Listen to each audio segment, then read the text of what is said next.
Hello, hello!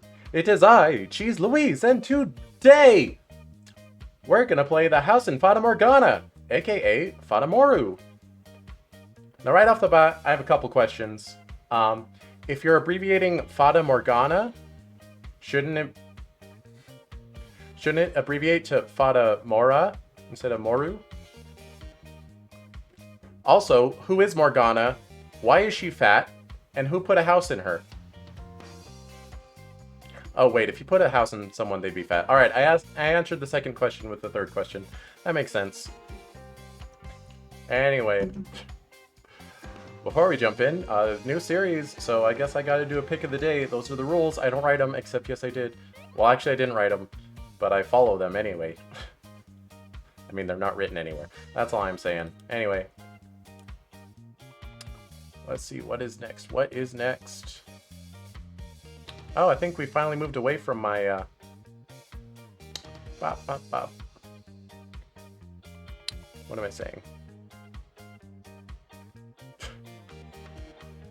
Oh, what's happening? Okay. Moved away from my big old china cabinet of anime figures.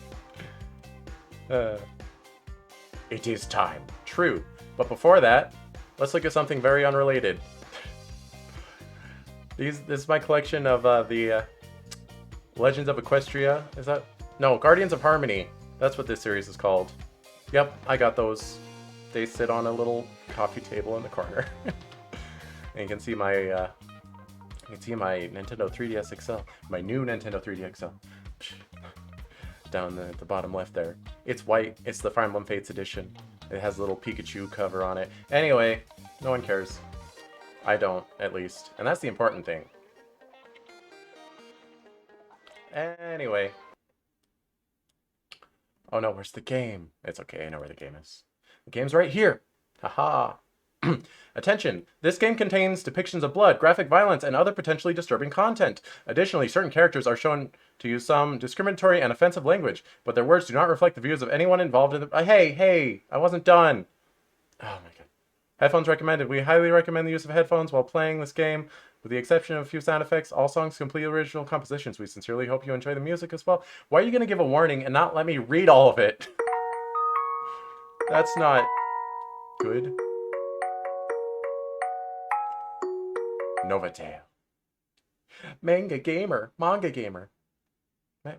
Aw, it's so cute. I can't wait for a cute, adorable time.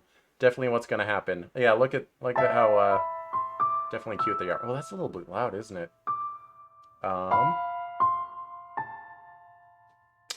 There are ways of fixing this. I should have double-checked this before I started, but that's okay. I know how to fix... Maybe. Oh. Obviously. There's in-game settings, obviously. Bring them down to 50. There we go. That sounds better, right? Sound check, sound check.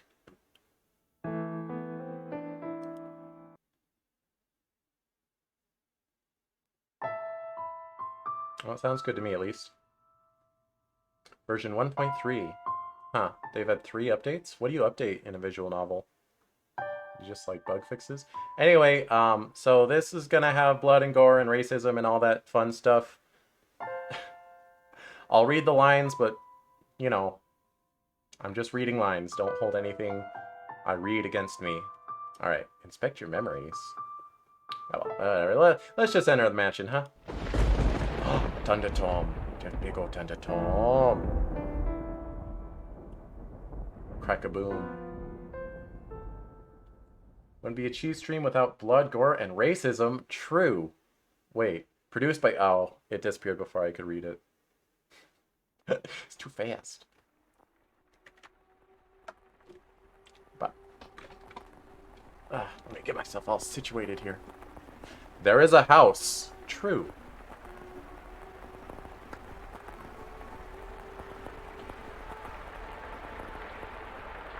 That sits beyond dark, dense woods.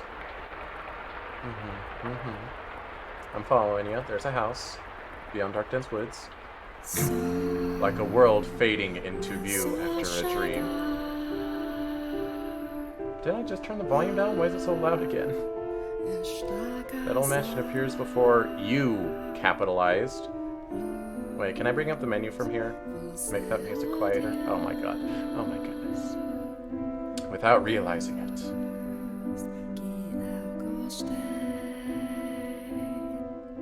Uh-huh.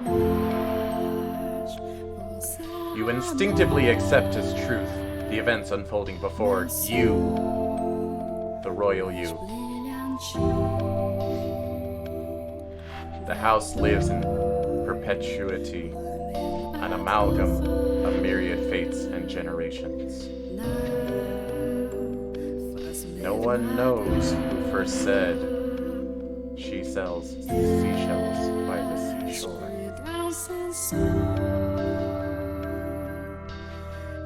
Said what? Who said what?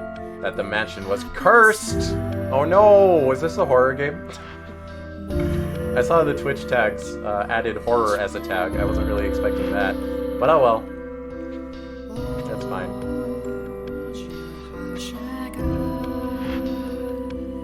Finding script. Alright. Is the music too loud? Please tell me if it's too loud or too quiet or just heckin' right. Art by Moyataro. I wanted to read that as Moriarty for some reason.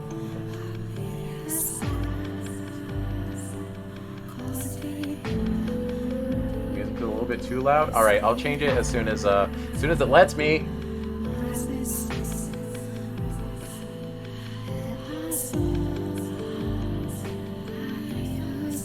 The house in Fata Morgana. Is that how you spell Morgana? I thought it had two N's. Oh, no, I can't see. I took off my glasses that I don't have.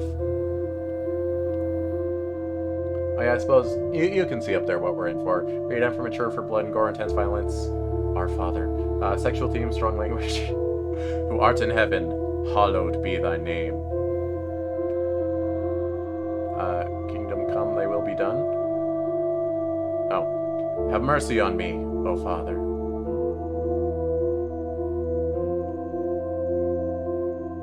And cast their souls into eternal damnation. It's a bad word.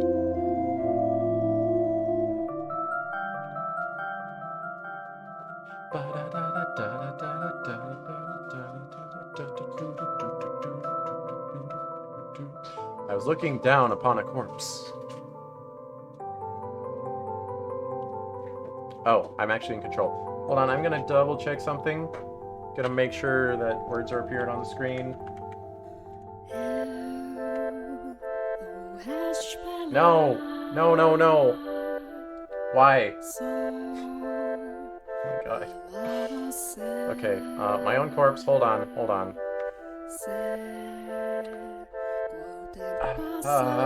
Why? Why?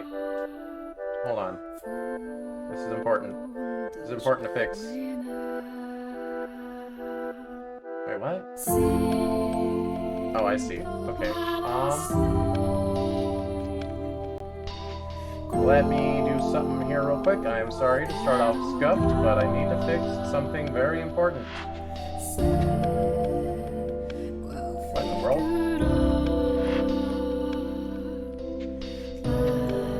What in the absolute world?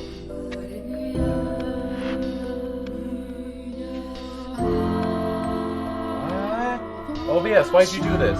You're not Streamlabs, you're not supposed to mess up like this.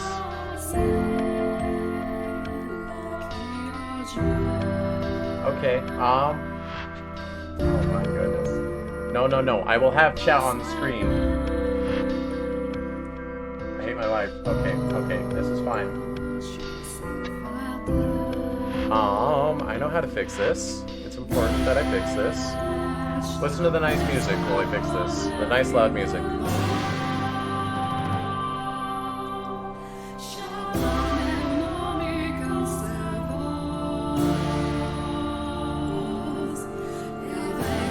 I'm working on it. It'll be good. Music's nice, at least. We have that going for us.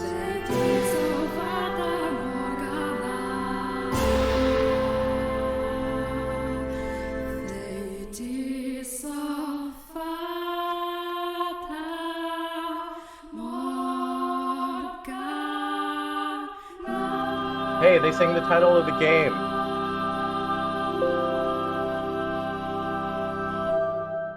What in the world?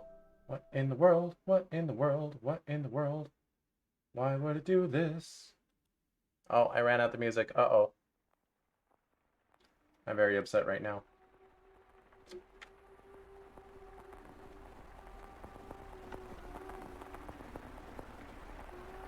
Wait, wait.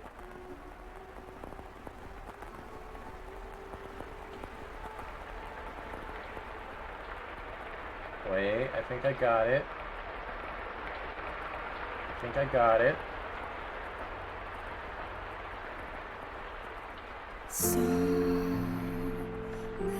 Yay! I fixed it.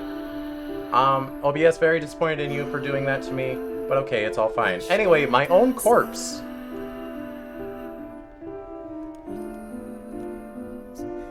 I was afflicted with great despair at the sight of it being dragged to the place of my crucifixion. I hate watching my own corpse getting dragged to my death. My soul crumbled, and I was wholly extinguished. Oh, there's a menu down here. Config. Turn that music down. Turn those sound effects down. Okay, if anyone's still listening, please tell me if that sounds better.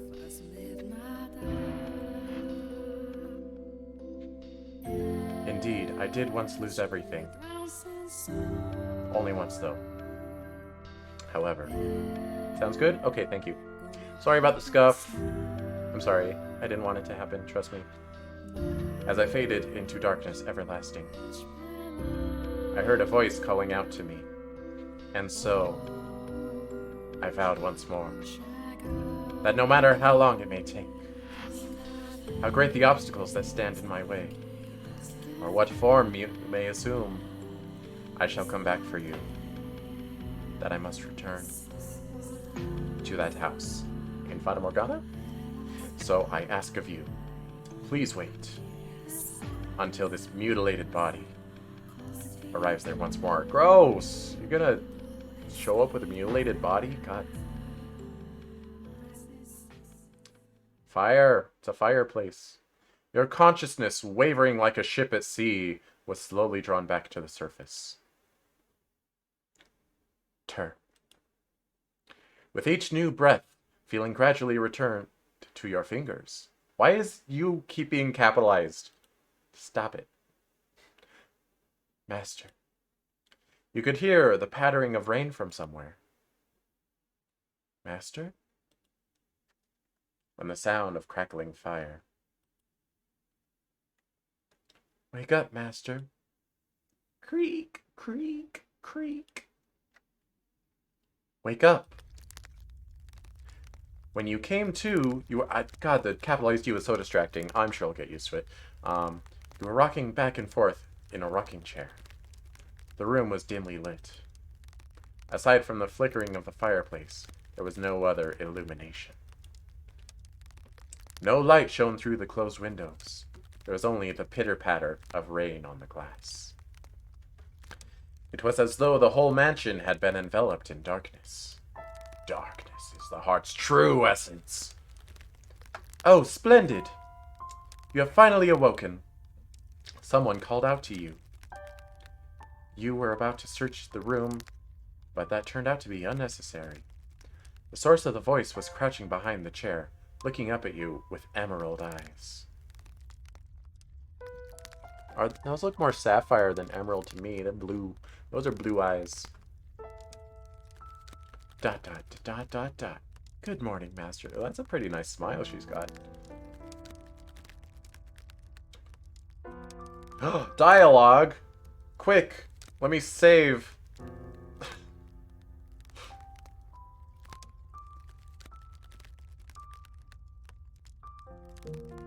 Good morning. What is the matter? Are you still waking up? You seem rather drowsy. Come now, you must gather yourself. Though I am glad to hear your voice. I've simply been waiting so long for this moment. tending to the mansion all by my lonesome, ensuring it was ready for your return, whenever that time may be. When I caught sight of you through the window, my heart fluttered. The time had finally arrived. You were perplexed. This woman, who looked like a maid, seemed to know you, but you had no memory of her. Do you have memories of anything? Doesn't seem like it. What kind of herbal tea would you like to start your day with? I have some wonderful chamomile leaves, if you'd like. Or perhaps your tastes have changed since last we met. Tell me, master, what would you like? I beg your pardon. I allowed myself to get too excited. But I hope you will be sympathetic, master. I am just utterly elated I could see you again. Stop it. You're gonna make me blush. Freaking maid. Quit it. Quit buttering me up. The woman appeared to be genuinely delighted that you had awoken, but she seemed to lack the energy typical of her age. Or perhaps life was more appropriate word than energy. But the gloom extended beyond the maid. It seemed to encompass the entire mansion. The plaster walls, illuminated by the fireplace, and the rose engravings in the ebony pillars felt vaguely familiar. But a crushing sense of claustrophobia overpowered that familiarity. Familiarity. That's a hard word to say, kind of, slightly. It seemed as though the house wasn't interested in accepting you just yet. Come on, house, be cool. Oh my, you do not know who I am? Aw, she's upset. Do you not know who you are either? Then the potion worked. That is quite the predicament.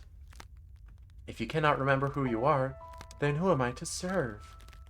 The woman's face was pale, almost as though she...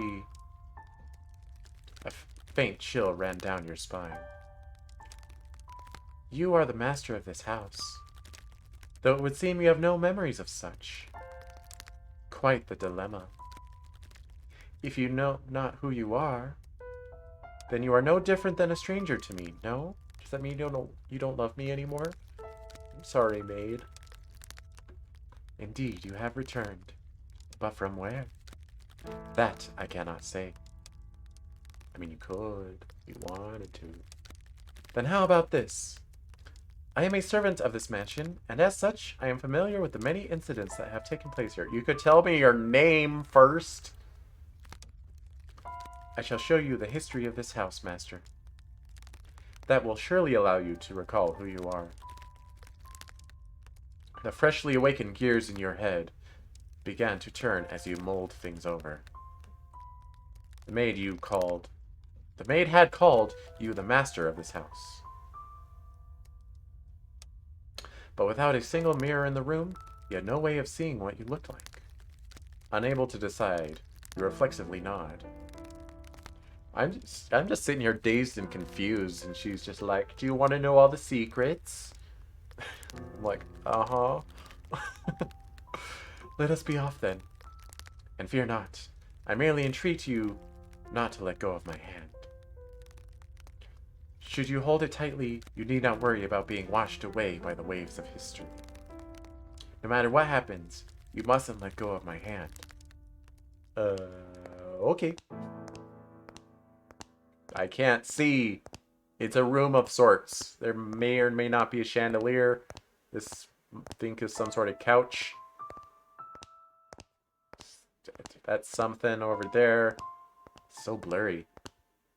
Your hand in hers, you follow the maid's lead through the hall. The air within the mansion was oppressive, as though a black miasma hovered within. The house was bleak and barren, hardly a trace of color to be found. You came across an open window. Is that what this is? No, that has to lead further into the house. Yeah, that's like another room and whatever. Beyond it lay nothing but darkness. Neither sunlight nor moonlight could be seen. There were no chirping birds, no rustling grass, no signs of life at all. They were all dead. Everything that would normally give color to the world had vanished entirely. Well, you know, your couch might be a color. The only other presence was that of the maid and her emerald eyes. Following her lead, you proceed through the mansion. Hang on, one sec. I made the mistake of chewing some gum before I started. I'm going to go spit it out.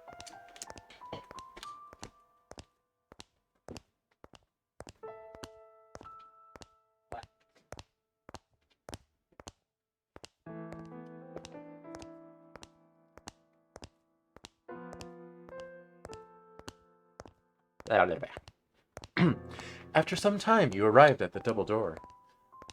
A double door, not the double door. The glass within shattered. Oh. The door, once pure white, had long since faded into a dull gray. It appears to lead to the back garden. You could hear children laughing on the other side.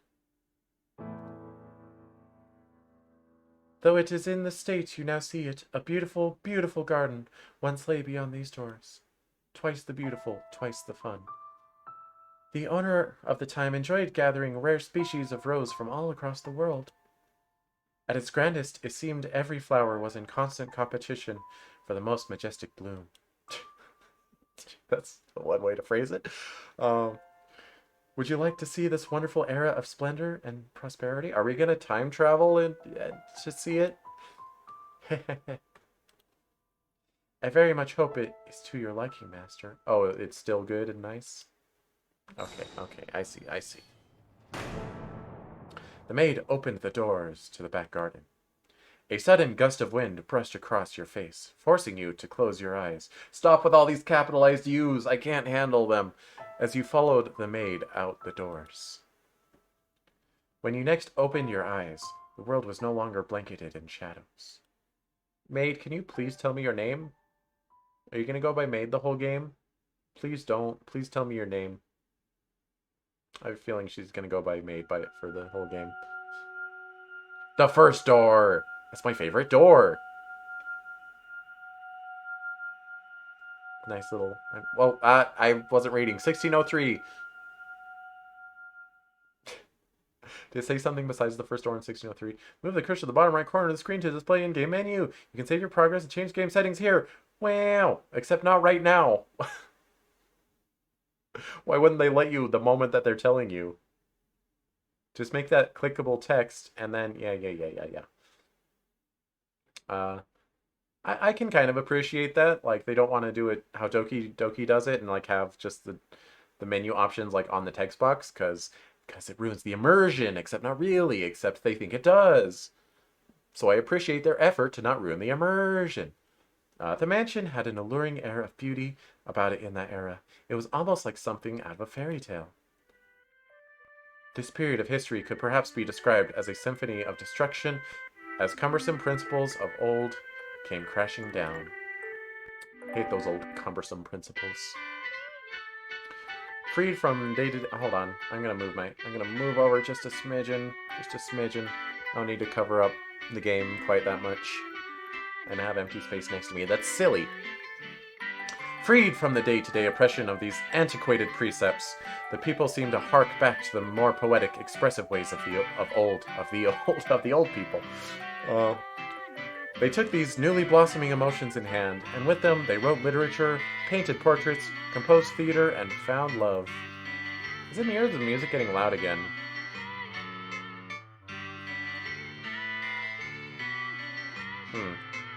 Must be my imagination. Even the church... It is getting loud? Huh. Interesting. I mean... It's okay for now, I think. Unless you disagree, then let me know. Even the church, which had maintained authority throughout the Middle Ages, embraced the changing times, adopting the culture's flowering sense of aesthetic. War would break out, not 20 years from then, plucking the ripened era from the tree of history, but that is of no concern to us now. I hate it when war plucks my culture away. At the time, it was still what people refer to as the Golden Age, a period of furor? Google! You don't mind, but it sounds a little louder? I will leave it for now. Furor. An outbreak of public anger or excitement. Huh. For all who were there. That's white. Stop. Ooh. Beep, beep, beep. Now let us take a slight detour. No, we will not be changing locations. This is a tale about the mansion, from beginning to end. We will, however, be moving through time. Say, about 8 years into the past. The past from now, or from the flashback we already just started?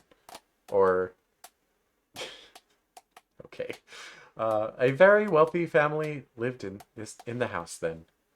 The mother and father, brother and sister all had distinctive, beautiful flaxen hair. Flaxen. I'm going to be Googling a lot of words today, I think. Flaxen of the pale yellow color or of dressed flax. Okay, so they had blonde, like, clean blonde hair. Flaxen time, oh yeah. Excuse me. I was always enamored by their hair. Yeah, me too. By contrast, mine is the color of a wet crow. A wet crow.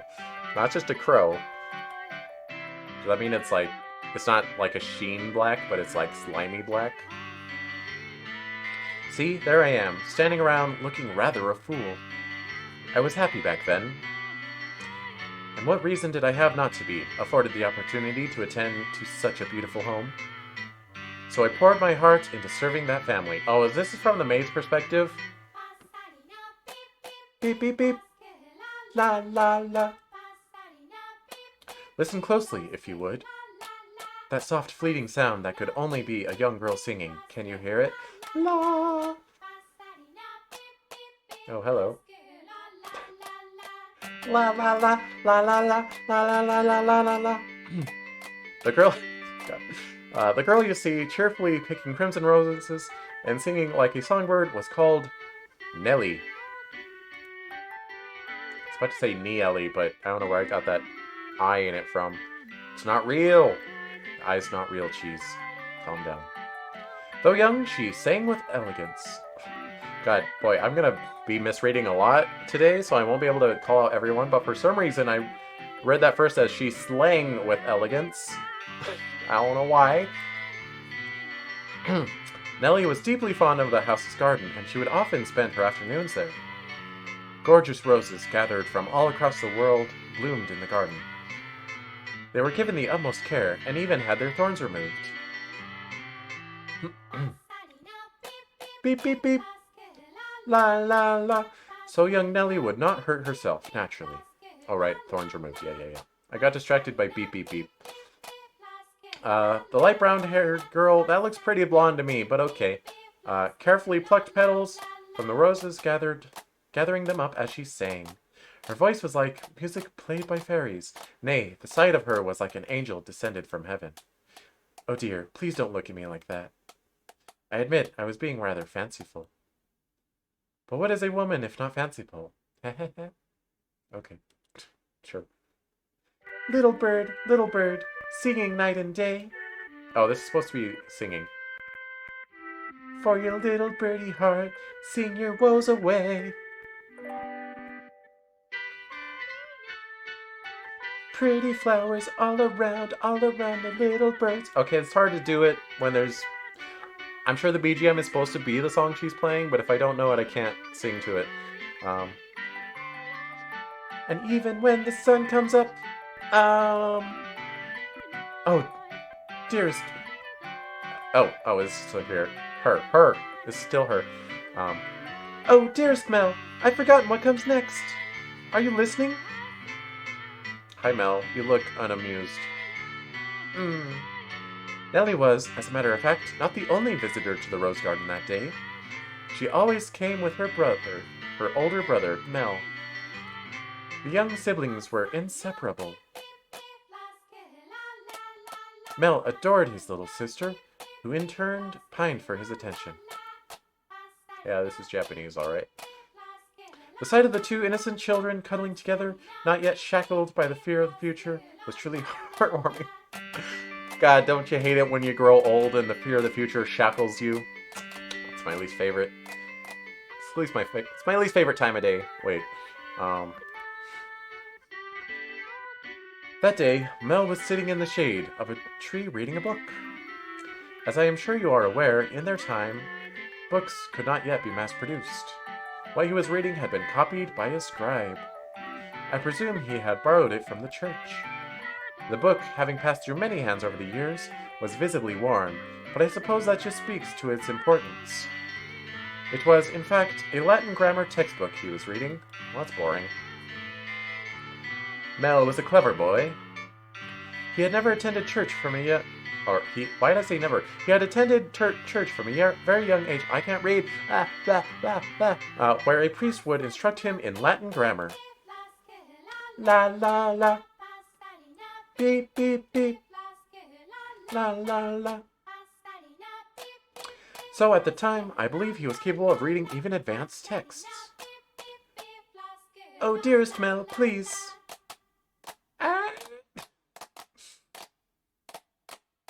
The young girl approached her brother, who was consumed by the text. In her hands she carried a large pile of rose petals. Though his sister's shadow overlapped with the trees, the boy still did not notice. So Nellie puffed her cheeks, thrust out her slender arms, and let the petals fall. Ah! Hee Look, your head is covered in roses, Mel. Oh, Nellie, you got petals on the book. This isn't mine. I can't afford to let it get dirty. Dirty with petals. It's your fault, dearest Mel. I tried to get your attention. And besides, flowers won't get a book dirty. I mean, maybe if you rub them real hard. I must raise the white flag. When did my little lady find herself such sharp wit? While waiting for you, dearest Mel. I waited, and you didn't so much as glance at me. I'll be an adult by the time you're done reading that book. Wow, that soon? That soon. Mother says girls grow up fast. Haha, she may be right. In that case, we should do something together before you are all grown up. Surely you won't play with me any longer when you become an adult. That's not true. I'll still play with you even when I'm grown up. But grown-ups don't play, Nellie. Fine, I'll stay a child forever then. Apologies in advance. If I try to start giving a character an accent and then it just slowly deforms into nothing over time, I'm doing my best. Fine, I'll stay a child forever then. Didn't you just say you were about to grow up? You're so mean, Mel. I'm sorry. Please don't pout, my little lady. How about this? To make it up to you, I'll play whatever you want today. Really? Do you mean it? Blah. I want to play make-believe. Make-believe? Make-believe! I will be a princess taken captive by an evil kingdom, and you, dearest Mel, will be my valiant knight. And then you turn into a prince when you rescue me. And I can become a prince? 4 ears? I always have 4 ears. Do you just get here? Hi, Mona Pizza. Impressive. They can. Knights and princes both have to be charming, so of course they can. Which is why it must be you, dearest Mel. No one else can be my prince, or my knight. While he may have appeared outwardly embarrassed at his rose-cheeked sister proclaiming... as his rose-cheeked sister proclaimed prattingly, I am certain he was smiling on the inside. After a few months, he meekly knelt, bringing himself to eye level with Nellie and gently stroking her soft hair. All right, then. You're my princess, Nellie. And not just anyone's princess, dearest Mel, but yours alone. So, don't be anyone else's prince but mine, okay? They're kids, leave them alone. They don't understand yet. Nellie. Geez, my princess is quite the fauna. Is that bad? Does that make you dislike me? Wait, did the game say they're siblings? I was assuming they're siblings. I'm not sure if they're actually siblings or not. They look like siblings. Not at all. I'm proud to have you as my sister now. Oh, well. What? Look at the screen first. Jeez, goodness. Some timing. You mean more to me than anything in the world, my dear princess. Hee hee. I love you, dearest Mel. You'll always be my prince, forever and ever. Her mood quite improved, Nellie began humming the melody of the song she had forgotten the lyrics to. Holding the skirt of her dress out from her body, the young girl glanced about the rose garden. Now that narration has an accent, I don't know. Mel, his eyes on her back, gave a little shrug. Oh, Nellie, don't come crying to me if you trip running like that.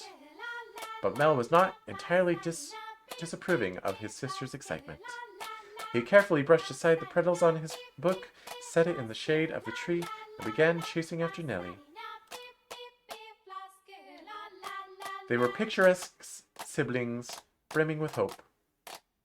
And at this time in their lives, but there was nothing to jeopardize that hope. Would it not be wonderful if children could stay children forever, Master? Yeah, me too. As I see it, though, the pleasant, gentle times in our lives have value because they come to an end. Wouldn't you agree? Time continues to flow, impartial and without exception. And as such, everyone's childhood comes to an end. Be that as it may, does time also flow at the same speed for each individual? Now, let us take a trip down the river of time. I'll tell you for free, time absolutely starts flowing faster as you get older. Like, there's no stopping it. It will. And you won't like it. You won't like it, chat. I'd be very much delighted if we could remain at this point in time, but unfortunately we cannot. Dang it. Just like real life. Please, do not let go of my hand, Master. In before we let go of our hand at some point later in the story. Alright, I think I understand the format of this. The whole game's going to be us walking up to doors and remembering scenes. So, like, the maid walking us through it is the, what's the word for it? It's the, words. You know. It's the storytelling device. Gosh dang it, why can't I think of words? Anyway, oh hey, Mel's older. I'll be on my way then. Oh, you usually stay for longer. Yes, I have an errand to run today. Thank you for your time, as always. Would you like the book back sometime next week? Next week or the week after? Hold on to it as long as you'd like. But surely there are others who want to use it. None as sharp as you, Mel. Put yourself in my shoes and you'll understand. Understand, understand. Understand, understand. Understand, understand the concept of love. I'm sorry, I don't know why I did that. I want to give you any advantage you can get. Yeah, look at him. Definitely disadvantaged over here with his cravat and whatever his other clothes are called. Oh, do you not believe me? No, I believe you, Father. And I mean to do whatever I can to not disappoint you. That's the spirit. If you need anything, don't hesitate to ask.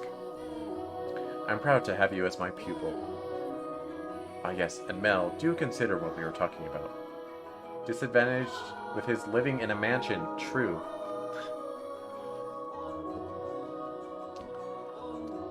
Ah, yes, and Mel, wait, did I read that? Do consider what we were talking about. Going to university? Indeed. If you do, I can introduce you to some accomplished. I was gonna read accomplices. Accomplished instructors. Blah, blah, blah. Diction is done with the tip of the tongue. Diction is done with the tip of the tongue. Diction is done with the tip of the tongue. There's very little left to teach you, and I believe you would make a fine priest. It's an honorable thing, Mel, to devote yourself to the service of our Lord. The song's a bit loud now. The song gets like louder every new scene. What's going on? All right. We'll go to 19%. 19's a good number. Well, sound effects can be a little louder. 23. Yes, that is what I want. That is the dictation of Cheese Louise.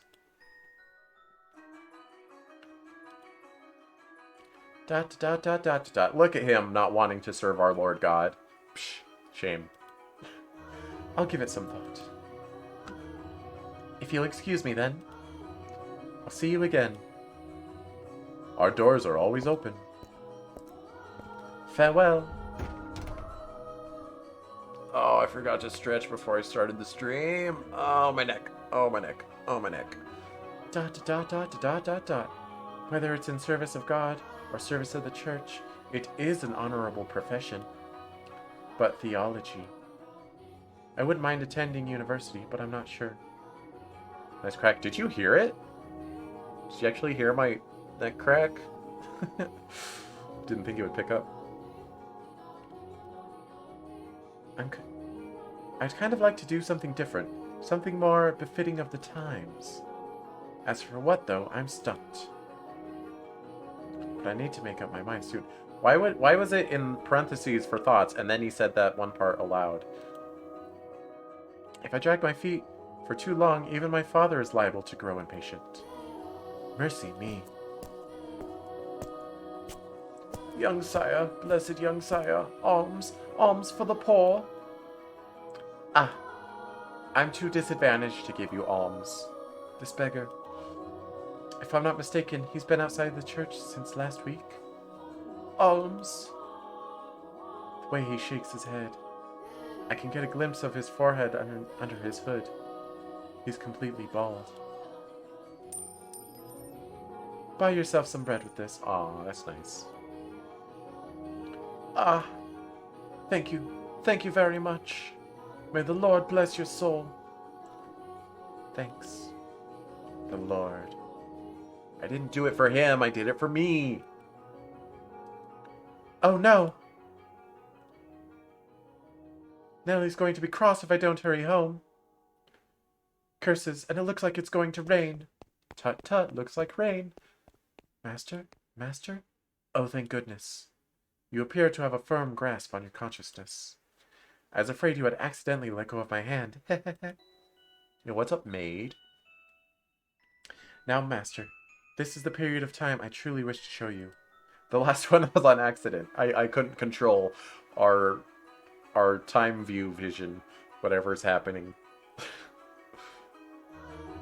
The boy reading in the rose garden was now a fine young man.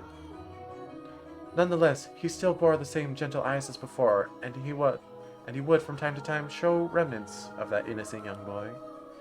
He was, in his own mind, still making the transition into adulthood, I suspect. Mal frequently visited the church on Sundays to participate in Mass. Of course, but more often to be tutored by the priest. Ah, stop that menu. Stop it. This is a nice looking little pot. It's just so sudden. It's like, here I am. Goodbye. Hello. Hello. Okay, I'll stop. In addition, he also attended a private school run by an eminent Marquise. Marquise? Is that how you pronounce that? Though it was not a school where students had desks and sat in rows, they studied at the Marquise's estate. You know, when you have S, you can just do an apostrophe and not put the second S. That's what you're supposed to do, and it'll still be possessive. Secondary and higher education was not the same as it is today, and Mel was considering university. The priest wanted to recruit him to the church, but Mel was having a difficulty. Yep, I'll stick with that. Deciding what he should do. That he had such a choice is envious, is it not? American Bible propaganda, they taught us different in Canada. What'd they teach you?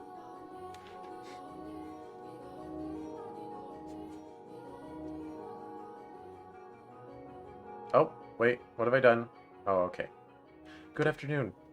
Oh, Eevee fan, this whole time I thought you were Eevee, but you're not. Gosh dang it. Your heckin' names.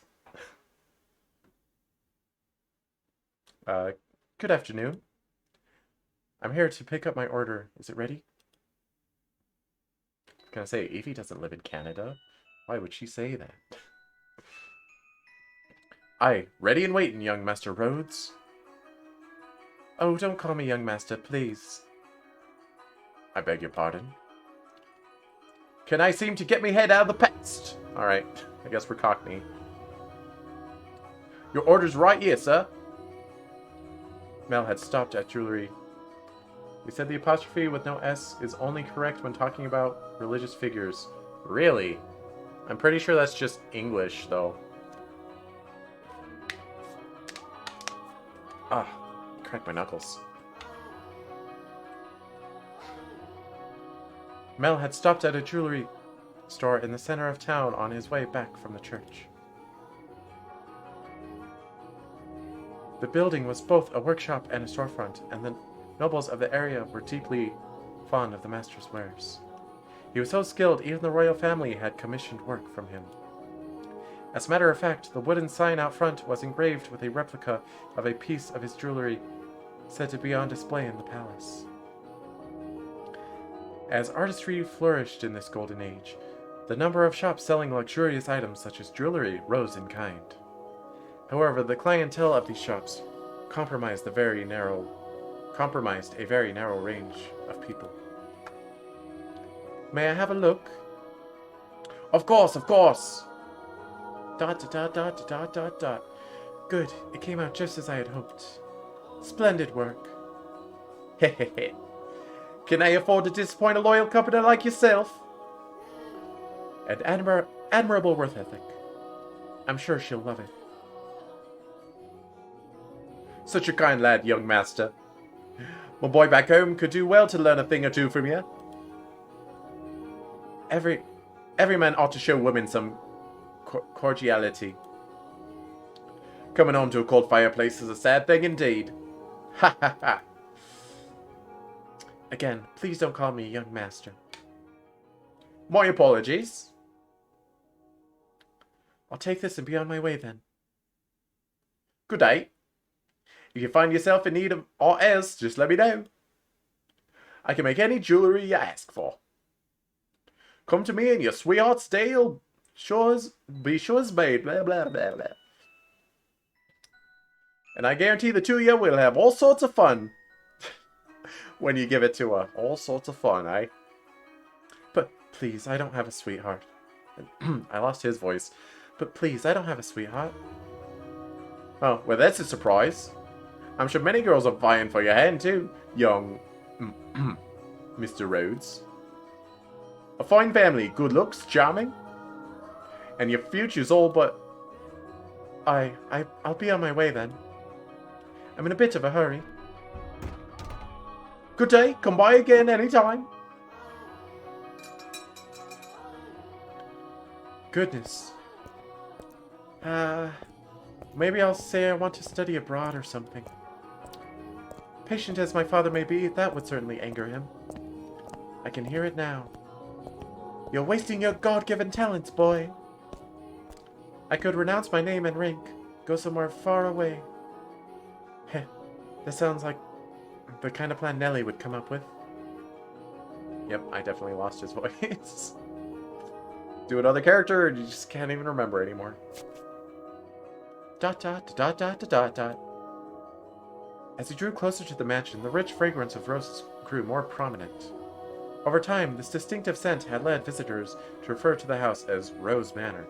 Not the house in Fata Morgana? Gosh dang it. When are they going to call it the house in Fata Morgana? It was also probably a play on the flaxen-haired family's last name, Rhodes, which you heard the owner of the jewelry store say just moments earlier. Does Rhodes mean Rose? Rose Manor? Rhodes Manor? Okay. The mansion looked quite different than it does now, no? No thickets of ivy covering the walls, no rotten broken doors to be found. I wonder what the Rhodes family would think if they saw the house in its present tragic condition. It's all your fault, Master. You were supposed to upkeep this manor. You didn't. What are you doing? The sight of their abundantly blooming roses, a veritable symbol of prosperity, long since withered and turned into soil. My apologies. I got a little sentimental there. It's still all your fault, Master. Let us forget for a moment about our own time. I suppose I stayed out a little too long.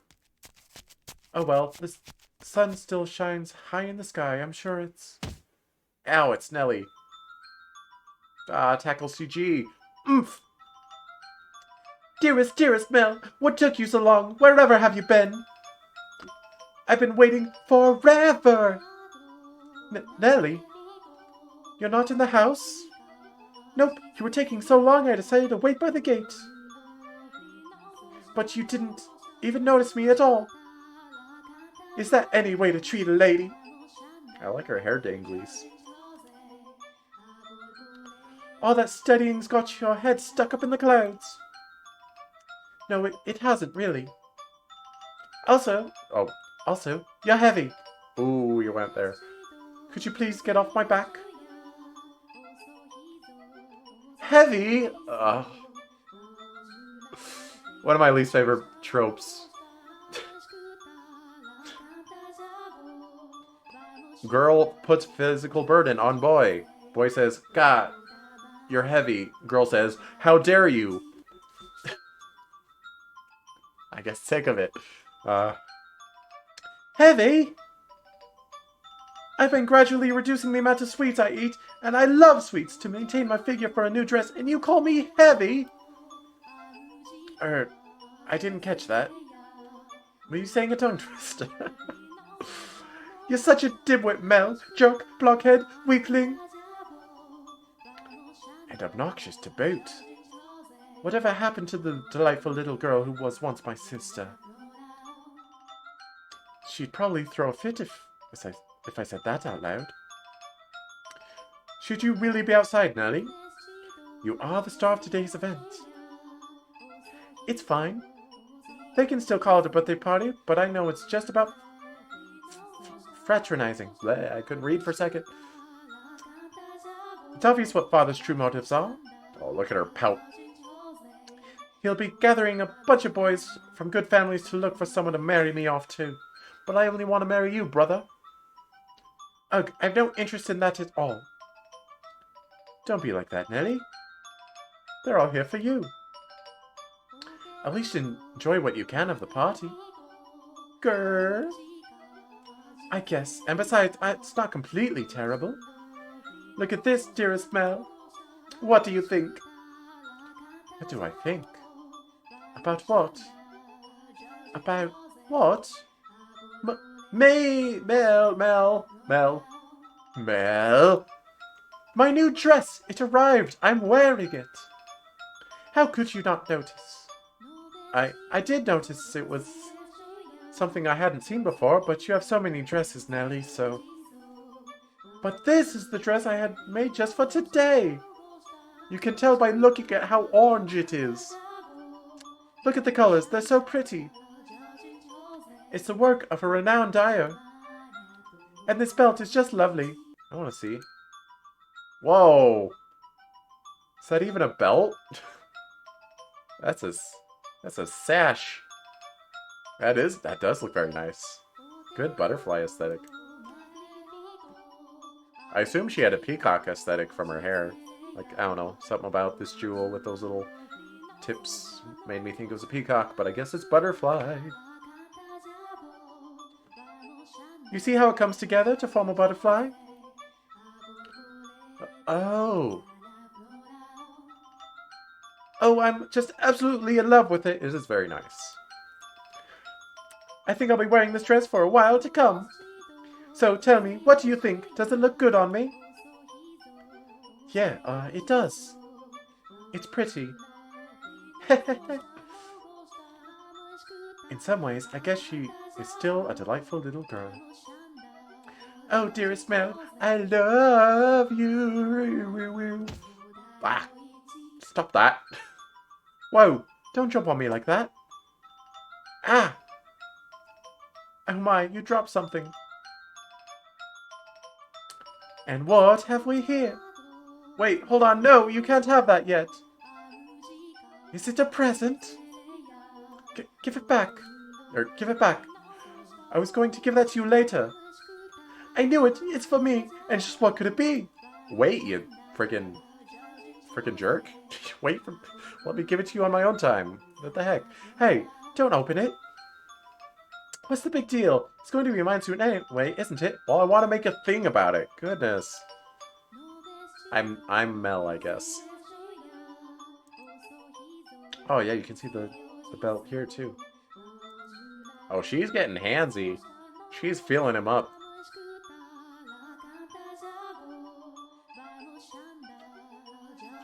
Oh, I love it! A rose necklace. And this design, it's from the jeweler of the royal it's from the jeweler the royal family uses. Oh, my dearest Mel, you had this made just for me. Oh, jeez. It defeats the purpose if you open it before the party. Happiness is always better sooner rather than later, Mel. Not true. I think I'll put it on right away. There, how does it look? It looks lovely. Sorry, MMMMH. How am I supposed to pronounce that? My prince is still the sweetest in all the land. Don't make such weird noises. Okay. Oh, but why not? I love making weird noises. A prince always knows exactly what his princess wants based on the strange noises she makes. And this princess wanted some rose jewelry to go with her new dress. Understand? So, okay, so that's new. That appeared on her CG. That wasn't there before. I kind of didn't notice. Not her CG, her portrait. CGs are different. Geez, I sure don't have it easy playing your prince, Nelly. It might be about time you found a new one. Oh, no. A prince is a prince, because you can't just find one standing on the street corner. If you want to retire, dearest Mel, you're going to have to wait another 10 years. That's a long time. Or if you find yourself a new princess. I'm not so... I prefer princes myself. You're about as romantic as a rock, dearest Mel. But worry not, your adorable sister will always be your princess. What more could you want? Are you really allowed to be the judge of that? I mean more to you than any other girl in the world, do I not? Then that makes me your perfect princess.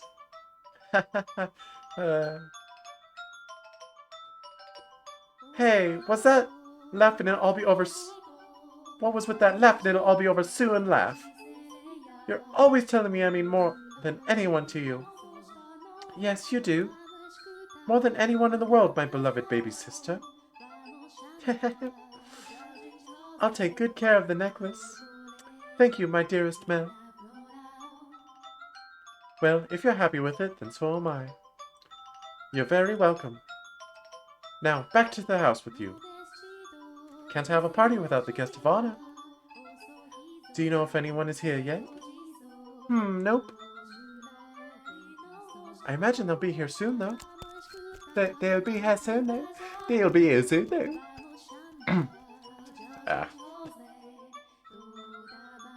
Were you down at the church again today, Mel?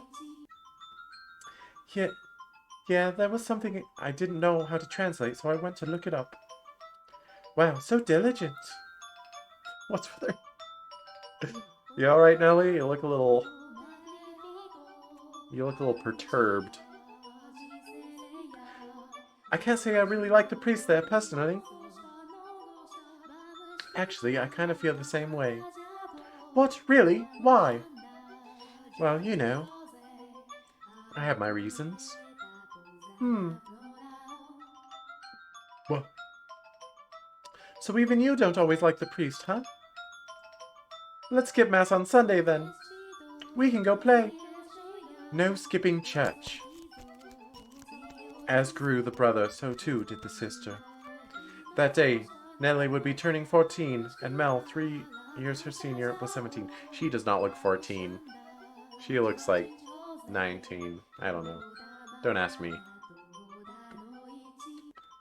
You didn't. You didn't ask me, and I told you anyway.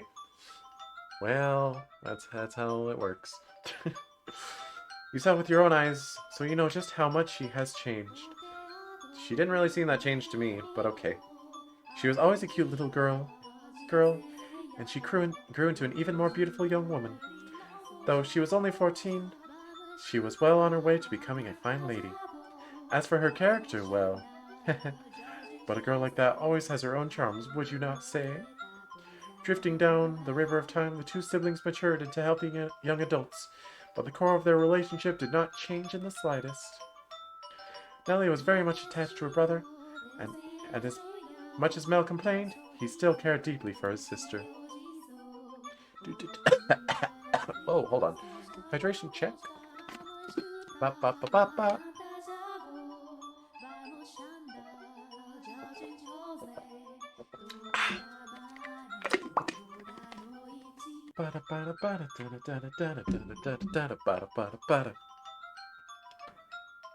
Around the time the sun began to set, carriages started lining up outside the well-dressed aristocrat. As well-dressed aristocrats made their way into the house. Oh goodness! You're exposing yourself as unable to read words, Cheese. As Nellie had suspected, the majority of them were boys. Ew, gross boys. Yes, I understand. You don't need to say anything more. Rose Manor, right? Okay, we'll go together. Me? Alone? No, please don't make me. The inhabitants of Rose Manor are surely living quite contented lives, and I'm sure they don't remember a thing. Dun dun dun! The house in Fata Morgana. Oh, let me retry that. The house in Fata Morgana. Look at that portrait, but you can't really make out the details. Fireplace, window, torches. Okay. Did that? Okay, that does not show up. Oh, good to know I can do that, though.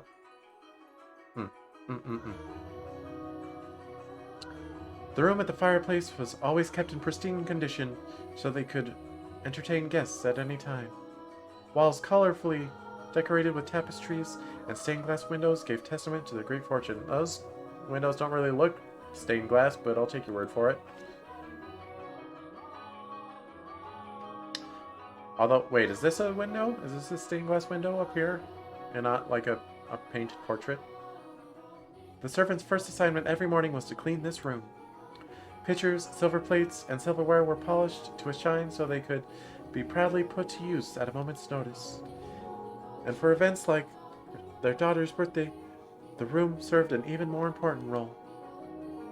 The table's tops were removable, so they had ordered new tabletops with designs made especially for this occasion.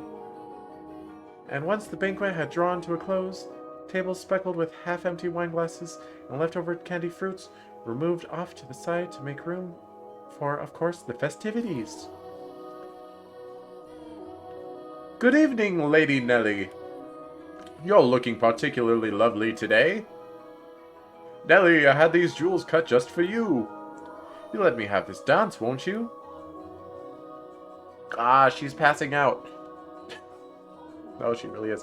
Da da da da da da da da. Ah. What's the matter, Nellie? You look exhausted. These are pretty good. Want one? I know you like sweets. The apple's candied with rock sugar, I think. Eh? Oh, rock sugar. Like, wait. Is there a... There's not a type of sugar that is harvested from rocks. Salt is rocks, but sugar comes from sugarcane. Exclusively, doesn't it? This game is gaslighting me. Or does it mean rock candy? Because that's different. You disappoint me, dearest Mel. What do you think is the matter? Oh, she's got her pouty face on. They just keep coming. It never ends. Gross. It's driving me up the wall. Gross. Everyone's just repeating the same lines they've been taught.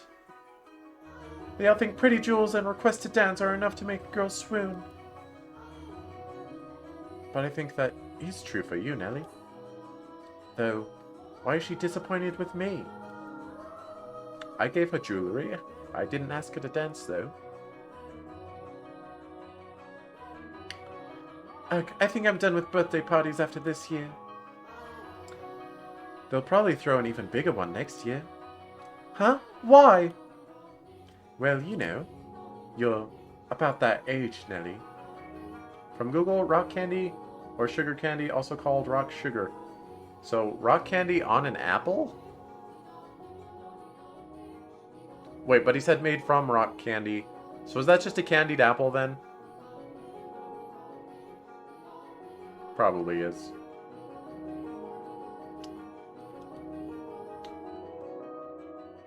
We are a reasonably distinguished family, so there are a number of different houses that would like to have connections with us. So, dot dot dot dot dot dot dot. So what you're saying is do it for the family? No, that's not. I won't date or marry anyone. I have no interest in being used as a pawn in the inter-family politics. You know, that's the spirit, Nellie. Good for you. Granted, it's only because you want to do your brother, but still. Pawn? I wouldn't go that far. And I'm sure Father wants to let you choose yourself. You know, someone you actually love. Love? I never thought I would hear you talking about love, dearest Mel. You don't even understand what makes Shakespeare's play so beautiful, and you're talking about love? You fell asleep during Romeo and Juliet, and you're talking about love? Yo, real talk though, Romeo and Juliet, terrible love story. Romeo and Juliet were both like 14 years old. They're just hormonal teenagers that acted up and then killed themselves. Terrible love story. Very bad.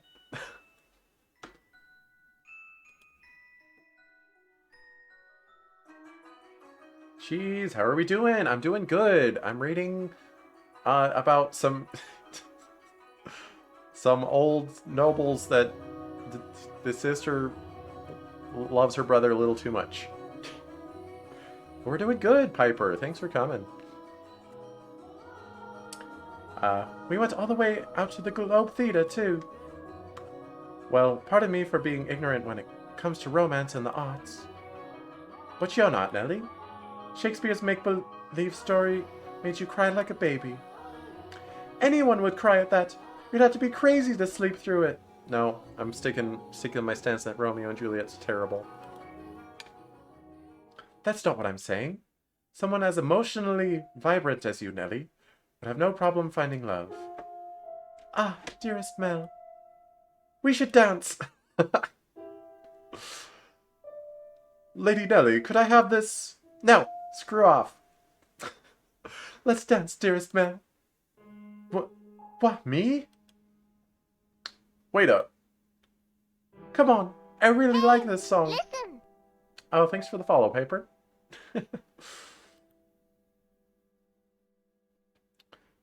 Quit pulling on me, Nellie. What's the point of us dancing? We're siblings. Well, I mean, you can dance with your sibling, it's fine. Ah, Mother and Father are staring daggers at us. No matter. What day is it today, dearest Mel? Your birthday. Exactly, so I can do what I want. Now, attend to your princess, as a proper prince should. Oh, jeez. How did I find myself into this? Get myself into this. Nellie's skirt fluttered along with her as she stepped in time to the music. She was not only a skilled singer, but a skilled dancer as well. Mel, on the other hand, fumbled over his own feet, trying to keep up. I was going to read that as ferret for a second. I don't know why. It's not ferret. Stumbled over his own ferrets. No, only I do that. One would be hard-pressed to describe his dance abilities as good, even as flattery. The boys of his pedigree were taught to dance as part of their etiquette lessons. He found himself more being dragged around by his sister.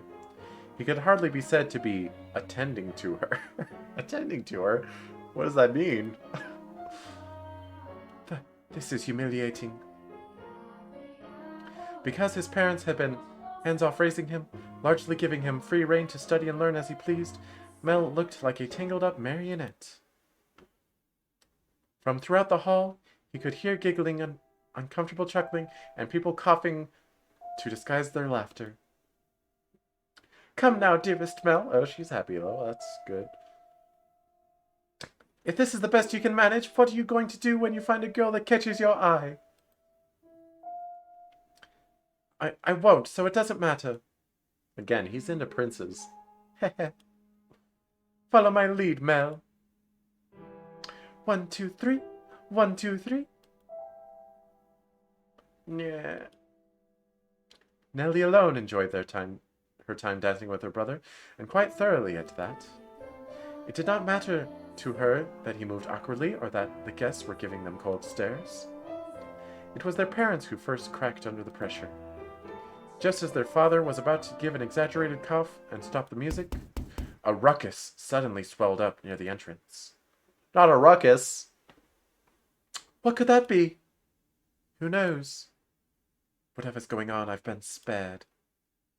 The music came to a stop. The party guests began bustling. The siblings is... See? Just an apostrophe works. Or maybe it's just for plurals? I don't know. Siblings is, father spoke up sternly, above the noise, in order to quell the spreading commotion. Hello. Wait. Oh, I have to wait for the text to stop. Hello! Hello! Gosh dang it, that friggin' pop-up menu. He ordered the servants to investigate, had the music restarted, gave a short apology for the interruption, and set the party back on course. I went to check on the entrance with the other servants, as I recall. Oh my, what are you looking at? Why are you looking at me like that? Heh. These are not my memories, but those which dwell within the mansion. Do you think we should be following what happens next from my perspective, then? That is not what confused you? Well, your question shall be answered in time. Maid! Stop being cryptic. Now, let us return to our tale. Though the party has fallen still for a moment, their father's decisive actions restored the guests' festive moods in short order.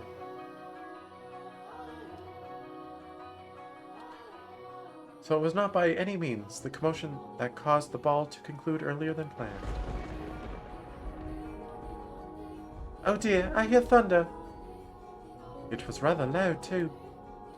Sounds like we have quite the storm brewing. Yo, freaking talk about weather. It started snowing last night.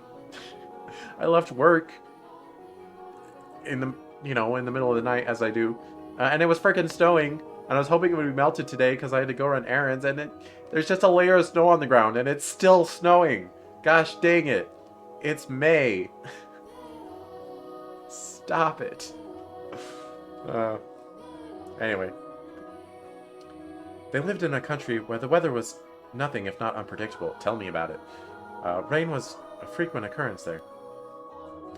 The stretches of time with clear skies grew longer as summer approached, but the weather was still somewhat unstable on the cusp of two seasons. Snow is May. What is that emote? Oh, I didn't realize it showed a bigger one if you hover over it. A little Rudolph Doge. Cute. Do-do-do. They had strong wind that night, which turned the raindrops into little spears on the window. That's a good analogy. Wow. Were the party to continue on any longer, no one would be able to go home. Although their father was quite concerned that Nellie had not got on with any of the aristocrat boys, he decided to cut the festivities short. There's always next year. Ah, we're passing out again. Ah. Oh, okay. I guess that's just a passage of time.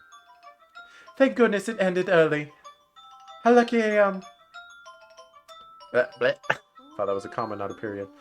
This must be a blessing for always being such a good girl. I'm not sure having your own birthday party cut short counts as lucky. But it was no fun. I do like her pout, I have to admit.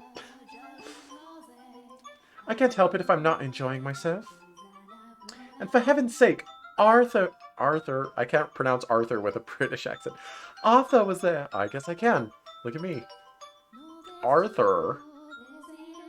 I have no interest in dancing with that dunce. Yo, it would be a dunce dance. Sounds fun.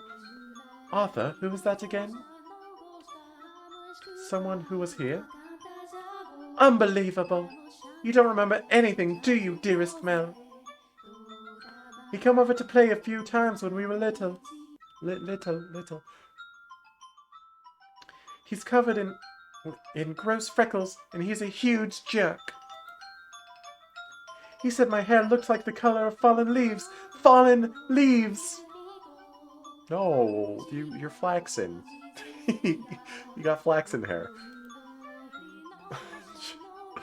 I don't know why I think that's funny. Just think about that ugly smirk has me fuming.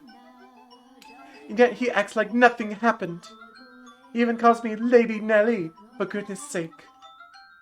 Are you listening, dearest Mel? I'm listening. I wonder what the ruckus earlier was. Was it not the weather, like blowing the doors open or something? Ugh, you weren't listening, were you? Who cares about that? Sorry, but aren't you curious? It probably wasn't another guest, at least. It was Jacopo. Wait, I'm not supposed to know about him. Maybe a cat sneaked in. You think so? I do. But enough about that. Would you like to play cards in my room, dearest Mel? Seriously, I'm exhausted though. It's not even that late. Fine. Something feels kind of off. A cat? ... I want to go check. Man, visual novels really love their ellipses. They love them a lot. Come on, hurry up. Hold on. You don't need to drag me, Nellie. My birthday isn't over yet, so you're not done attending to me. Oh, I'll attend you, alright. No, don't. Oh, Nellie. Ah, we're passing out. Oh, no. Thunder. Thundertome. Darkness. The house in Fata Morgana. I wasn't fast enough. Gotta be quicker.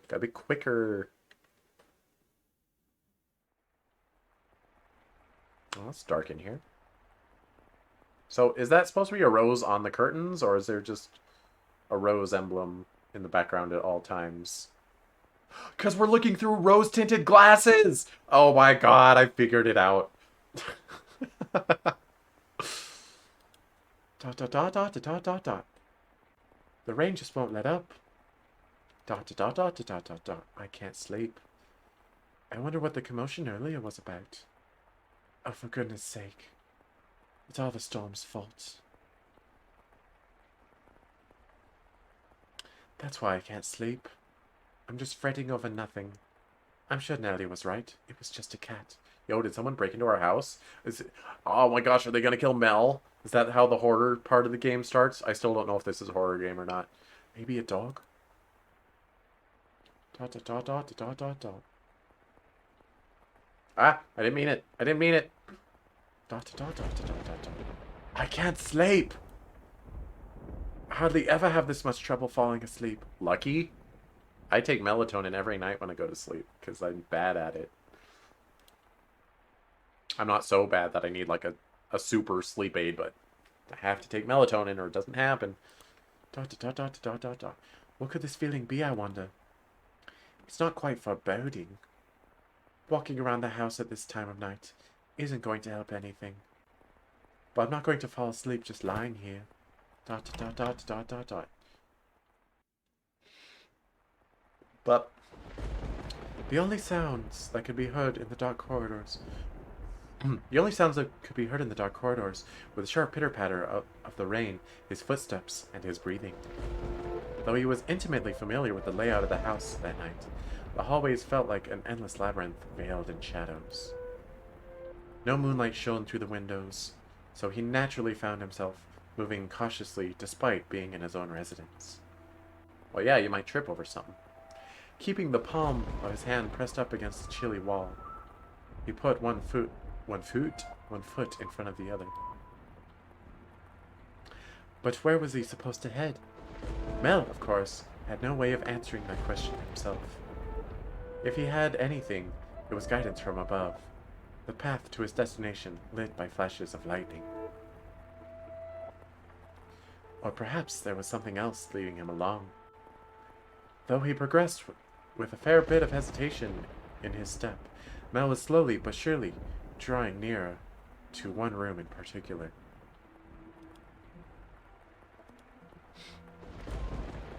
He made his way through the seemingly endless halls. I'm late, but I made it. Evie, where have you been? How's your hair? How's your face? How's your rose-tinted glasses? Past the living room, its fireplace long since cooled. I was having nightmares! Oh. You can tell me about them if you want. But they might scare me. I'm in the scary part of the game. It's night. We're going through the dark mansion. It's gonna turn into a horror game in a second, maybe. Past the living room, its fireplace long since cooled. Into another corridor. Yeah, that's my house. Nuh-uh. And then stopped outside an Abigail's bedchamber? An Abigail's. An Abigail's. Excuse me, is Abigail a word? Not a name? Abigail Williams?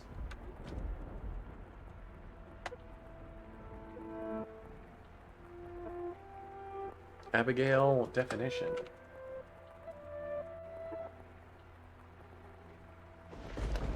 A lady's personal maid is an Abigail. Interesting. I didn't know that. So it's one of Nellie's maids then. I guess. And Abigail is a maid. Yeah.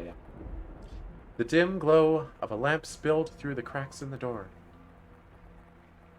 A gust of wind is not necessary to make the flame flicker. A person's movements or vibrations in the air from someone speaking, the slightest emotions can cause the light of a fire to quiver. What is that face? Oh, that's a little nightmare mode, isn't it? Shifting subtly, as though nudged by an invisible fingertip. I can see light from inside. Is she still awake? A voice.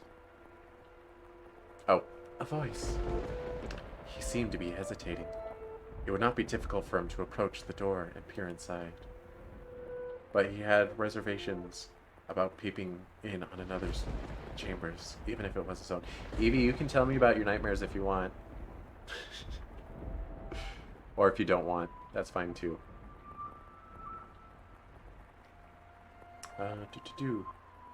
Moreover, this room was assigned to a woman. There was a woman behind that door. What would you do, Master, in this situation? Would you succumb to your curiosity and gaze inside? Or would you respect the owner's privacy? Well, there's Nightmares are free horror movies. True. Why would you ever pay for a horror movie? You get them for free in your own brain. The dreams didn't make sense, so I'm forgetting them. I'm still in bed. Okay. I usually want to forget my nightmares, and because I want to forget is why I remember them, which is unfortunate. But, you know. Anyway, why the heck would Mel go in this room? Nothing brought him here. But, except I guess there's a light inside? What? Okay. Mel is based, if you say so. I shouldn't be doing this, but the voice. It feels like it's calling to me. Oh, he's drawn in there. Or someone else. Yes, me, could sense someone watching me at that moment. Oh, May's on the other side. He had succumbed to his curiosity. He stood on the other side of the door from me, his flaxen eyes open wide. Wait, his eyes are flaxen too? Not just his hair? What? Based where? Where does this take place? Somewhere in Europe.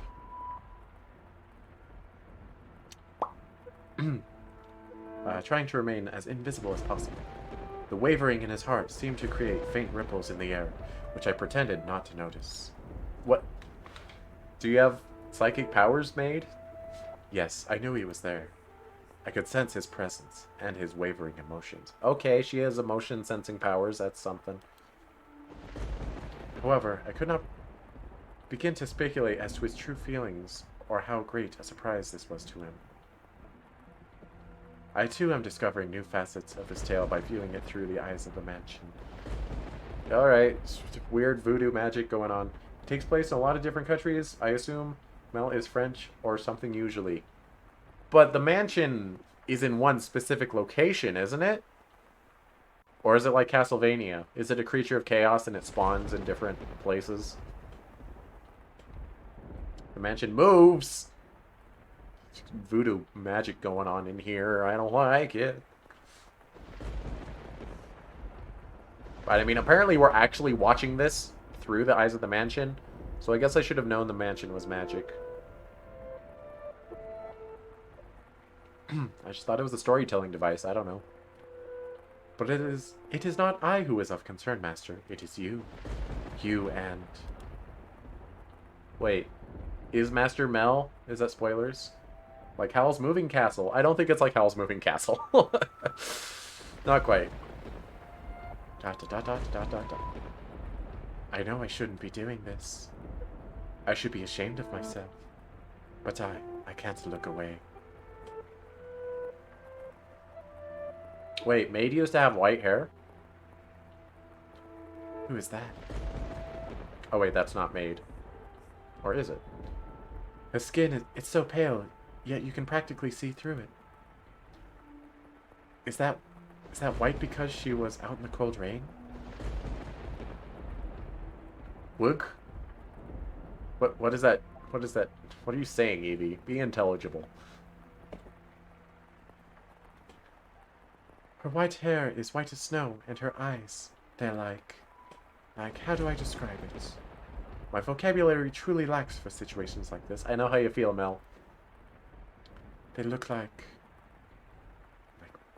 blood? No, that's just disturbing. Then wine, perhaps? White-haired girl? White-haired girl? It's the white-haired girl. Boy, I sure hope that's her name the whole time and she never gets an actual name. Just like Maid. I got a bad feeling, chat. No, more translucent than that. Gemstones, then? Yes, gemstones. Thank you, voice. Her eyes are like rubies. I've never seen anyone like her before. You like to describe everyone's eyes like gemstones. Your sister has emerald eyes. This girl has ruby eyes. You have sapphire eyes. The homeless man had topaz eyes. He didn't actually say that, but I'm making it up. They both get names, it's okay. But I want names sooner rather than later. Make it happen, Evie. Go change the game dialogue right now. I've never seen anyone like her before. What could they be talking about? It's a spoiler! Yeah. Mel's eyes were fixed on the peculiar young woman. Yo, peculiar is kind of hard to say, not gonna lie. She had glass-like skin, eyes that glimmered in the flickering candlelight, and snow-white hair that flowered like luxurious silk.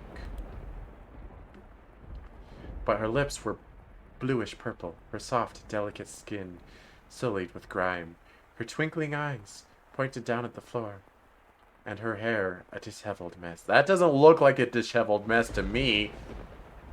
Game. Don't lie to me. She was, even at a glance, clearly not a lady of means. Oh yeah, she's wearing like a potato sack. Yeah. The tips of her fingers were cracked from the cold, her nails pale from malnutrition, and her garb little more than rags. Yo, I wish I was pale from malnutrition. I don't know why I said that. However, true beauty is always visible, no matter what may be hidden beneath. Even wrapped in a veil of... excuse me, insalubrity? Insalubrity. Yes. Insalubrity. I'm gonna look that one up.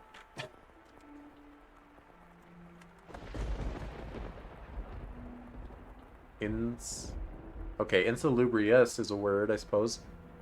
Especially of climate or locality, not salubrious, unhealthy, a poor area full of insalubrious hotels. Okay, so I guess salubrious means healthy.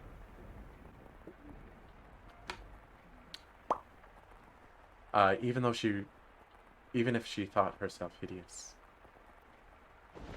I wonder what happened to her. Mel could no longer avert his gaze from the girl's visage. He had, for the time being, forgotten the shame he felt for peeping. As he strained his ears to hear the conversation taking place inside, a sickly voice arose from the white-haired girl's purple lips. So feeble was the sound that a gentle breeze blowing through the room could carry it away. I apologize for the trouble. Think nothing of it. Give your apologies and thanks to the mistress.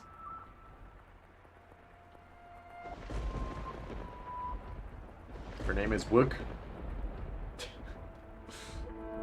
Understood. Dot dot dot dot dot dot. There is something strangely comforting about this house. Almost as if I've been here before. If my father were here, I'm sure he would be quite fond of it. Nah, there's no way this girl's been in this house before. Nope, impossible. Not gonna happen.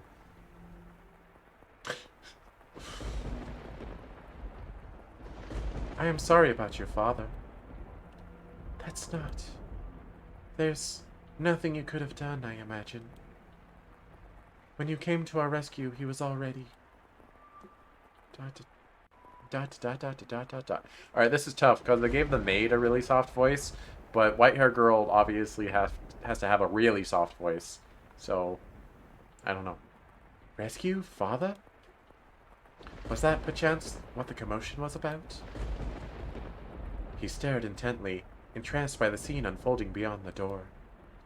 I guess maid will just have a normal voice.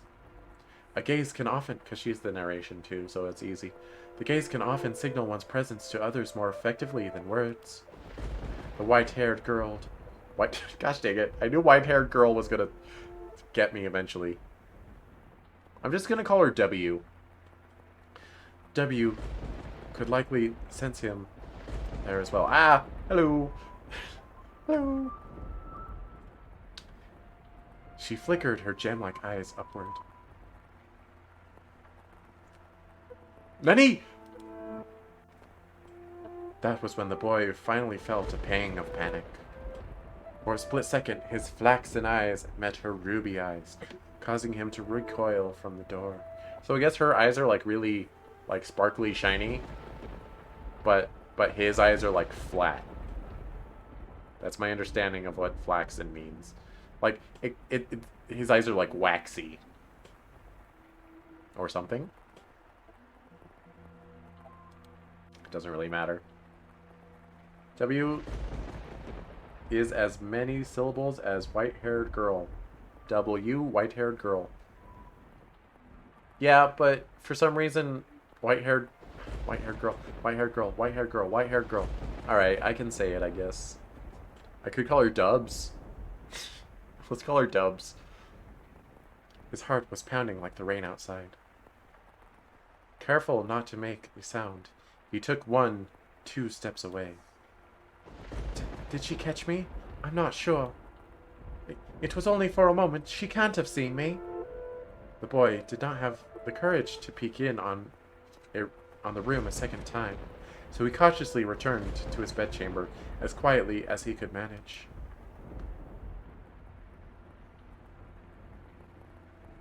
There we go. But even beneath his covers, he could not erase that girl's eyes from his memory. Her melancholic red irises, her voice delicate as a glass sculpture, her pale, almost lifeless skin, her pure white hair. Every singular detail kept him from banishing her image from his mind. She is pretty. Nor could he restrain his heavily pounding heart. Who could she be? Who could she be? Da da da da da da da. Is something the matter? No, I just thought I felt someone watching us. Alright, the mansion says we're watching this scene now. So saith the house in Fata Morgana.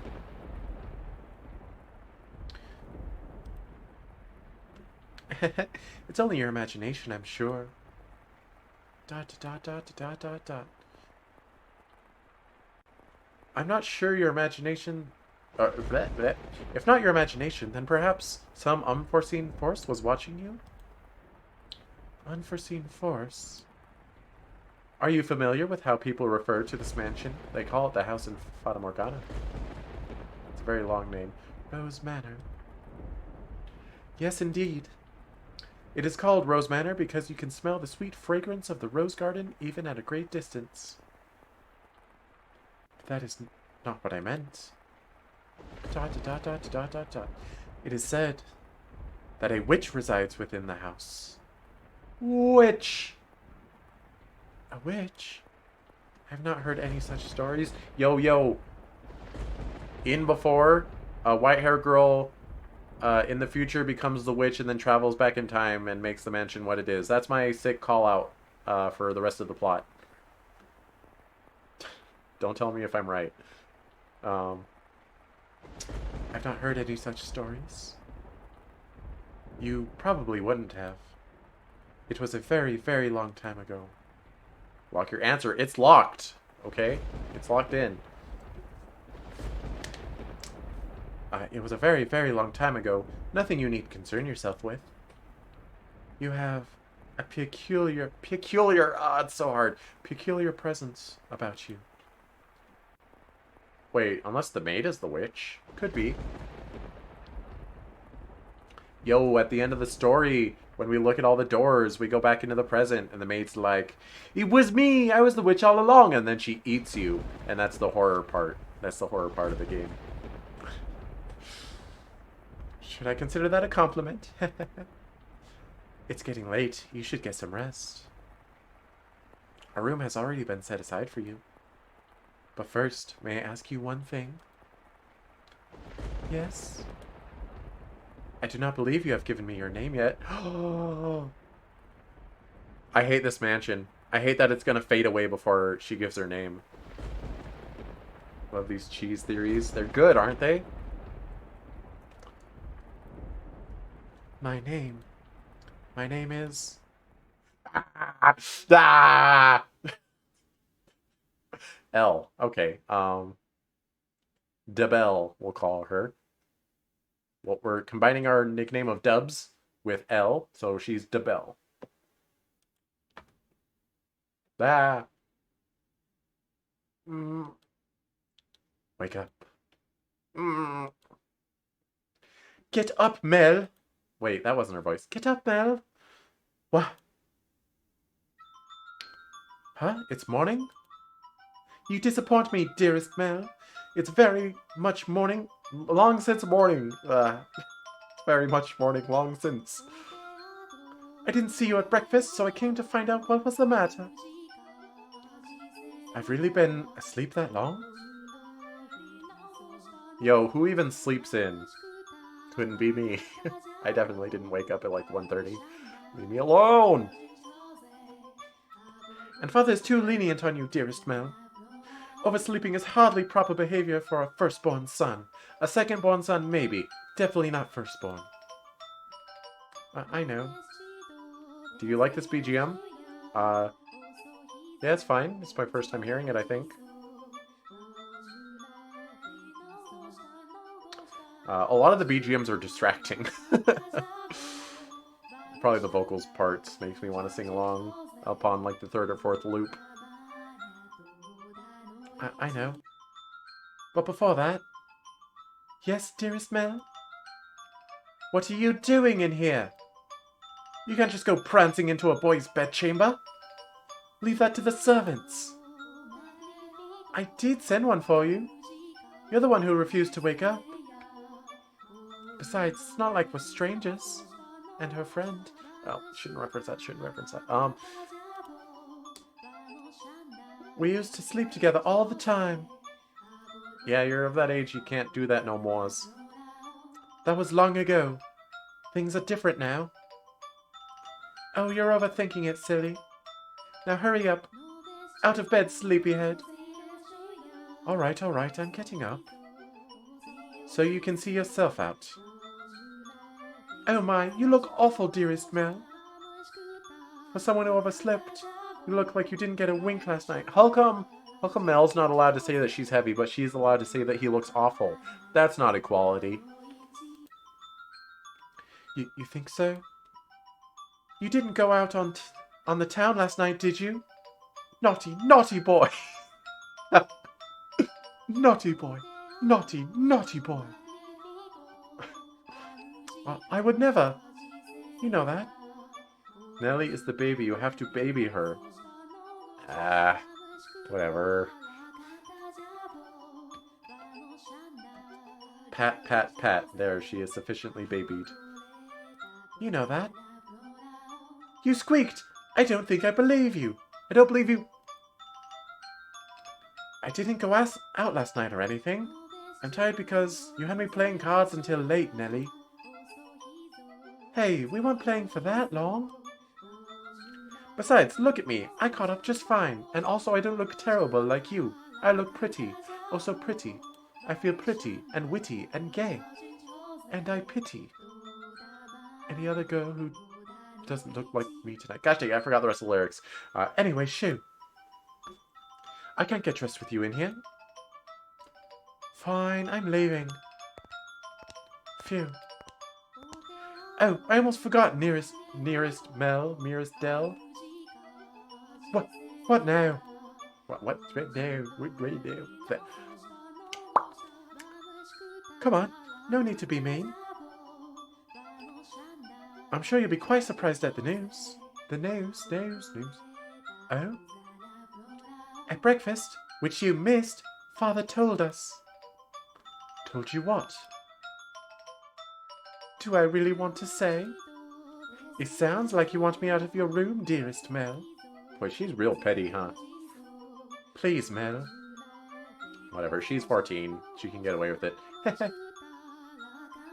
We got a new maid today, from a house we have ties to, supposedly. I've never seen anyone like her before. For supposedly coming from a good family, she isn't very graceful. And I've never seen her at social gatherings. But that's not the surprising part. Does that maid... Don't give it away, Nelly, or Mel, Nelly, Melly, Melly, Helly, Nelly, Melly, Delly. She's peculiar! She has a very unusual appearance, that one. Have white hair? You gave it away, Mel. What? How do you know that, dearest Mel? Nanny? Thanks, Nelly. Hey, get back here! Oh, for goodness sake, what's gotten into him? Bah! A pox on thee. Yo, hydration check.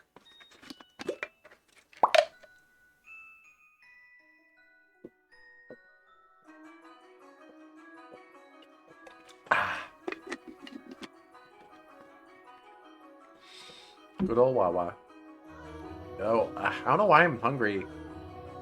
I made Blue Apron today, but like it just wasn't very filling, and it was also like was the longest recipe, and also was pretty gross. It didn't taste good after I cooked it, and maybe that's partly my fault. I forget what it even was. It was like chicken with blah blah blah sauce, but like I don't know. I did the times it said like put in the oven for so long and fry for this long, but like everything got burnt. Like I did your temperatures, I did your time. Why did everything get burnt? Maybe because I cut the sweet potato into too small of pieces. That's probably why, but still. And I burnt the chicken too. And I hate it when Blue Apron, when you order 2 things of chicken, like one recipe uses one that's like cut into little pieces, and another recipe uses another that's like 2 big pieces or something. And like you can't really tell them apart because they both say like cut chicken breast, but like they're different packaging. Like how do I know which goes to which recipe? Like I know which one needs the small pieces and which needs the big piece. But like anyway, I used the wrong chicken. I used the little chicken pieces. It's supposed to be big chicken. So that's probably why the chicken got burnt, I guess. It just wasn't very good. I don't know. SMH. I'm sorry I'm bad at cooking. I'm trying to learn. But I'm mostly salty that their times. The times they tell me to cook things for are bad. Like, everything gets burned. I did your temperature, I did your time. Why is it burnt? I even cut the time slightly short, and it was still burnt. I used your olive oil. I did it. Anyway. At the time, the majority of servants in the mansion were men. However, the ladies of... That's going to change. This story is going to be all women, I can tell. However, the ladies of the house had Abigails, so there were several women servants, myself included. The maids, by and large, were selected from the daughters of other esteemed families. Yeah, wouldn't that suck? You're from an esteemed family, but you have to go work as a maid instead of, like, being a master. Dang. It was, you could say, a sort of training before they entered society. Oh. The girls would serve at houses even more powerful than their own. And the white-haired girl Mel saw the night before was one such maid. When he heard this, Mel could not sit still any longer. Oh, I didn't really think this through, did I? I don't think I know where she is. I'm guessing she's probably Mother's maid. White hair. It has to be the girl from last night. But deep down, he was having difficulty believing the young woman he had seen the previous night was truly here to be a servant. And can you blame him? When he saw her, she was an absolute mess. Hardly what you would envision from a girl of that class. You know, that CG probably could have portrayed her as more messy. She looked pretty elegant, aside from the potato sack she was wearing. But he did not seek her to find out whether that was true. He merely wanted to see her once more, to ascertain whether what he had witnessed the previous night was real or his imagination. He wanted to have an actual conversation with her. I don't want to run into Mother. That would be awkward. He was heading toward his mother's bedchambers, but the closer he drew, the heavier each step grew. He rounded a corner, debating whether or not to head back, and stopped it in his tracks. On occasion, wishes do come true. No, they don't. That's fake. Fake and gay. Lies. When Mel turned the corner, he saw her, the same girl, that same white hair. Yo, it's Double. Goodbye. Ah! She appeared to be cleaning the hallway. She traced along the wooden carvings lining the walls, making certain not to miss even a speck of dust. The girl wore a pristine dress, the uniform of the mansion's Abigails. There were no longer any... There was no longer any filth to obscure her beauty. All that had covered her pure white hair and glass-like skin was no longer. The one thing that had not changed was her listless ruby eyes. Pardon me. Hearing his footsteps, the young woman raised her head.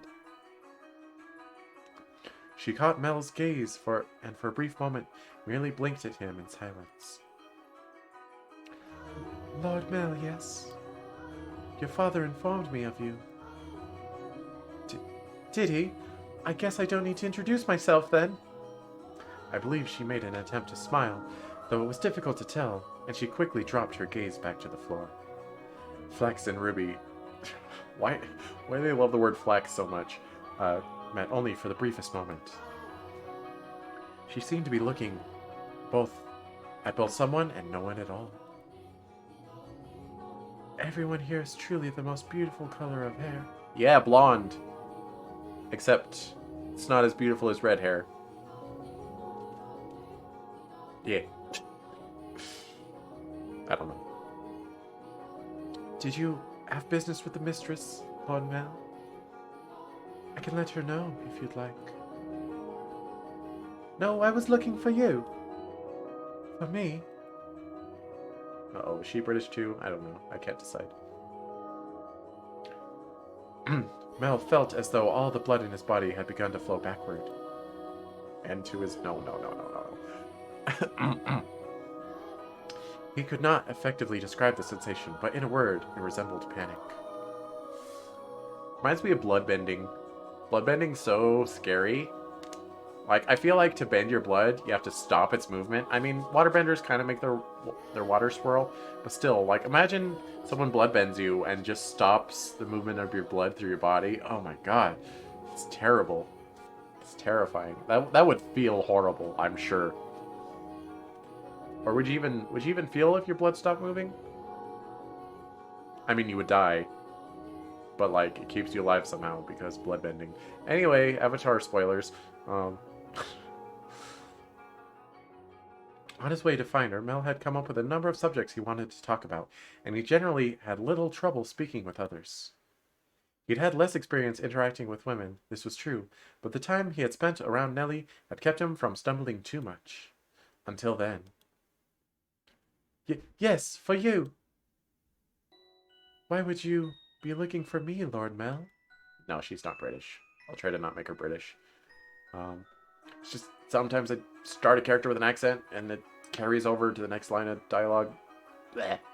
Sorry, I'm not a voice actor. I'm trying. Don't judge me. Stop it. I was wondering how you were doing. Pardon? I'm quite fine. Good. That's great to hear. You fool, Mel. What are you even saying? You have more important things to ask, like where she came from. Or to tell her she has pretty hair and eyes. Oh, he's smitten. He's smitten, though. But I don't want to trouble her too much. Lord Mel? Yes? Yes? How do you say yes with a British accent? I don't know. Sorry, you just suddenly fell silent. Was I, in your way? Can you hear me when I'm doing, Dabel's voice? Is it too soft that it's too quiet? Or is the volume still good? Please tell me in the chat. In my way? No, not at all. You're fine? Okay, good. What are you up to? ... I'm cleaning. Well, yeah, I didn't need to ask. I can't switch on and off accents. I can't! My brain... I mean, you may say that I can't do accents in the first place, but I'm trying anyway, and you cannot stop me. Ah, you're cleaning!